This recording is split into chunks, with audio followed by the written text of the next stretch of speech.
পরম দয়ালু।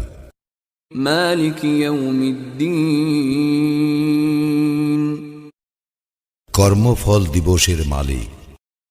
ইয়্যাকা না'বুদু ওয়া ইয়্যাকা নাস্তাঈন, আমরা শুধু তোমারই ইবাদত করি, শুধু তোমারই সাহায্য প্রার্থনা করি।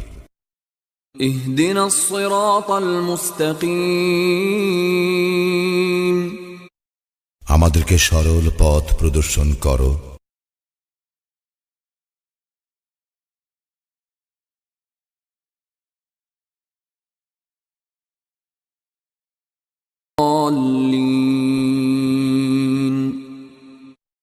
তাহাদের পথ যাহাদেরকে তুমি অনুগ্রহ দান করিয়াছ, তাহাদের পথ নহে যাহারা ক্রোধ নিপতিত ও পথভ্রষ্ট।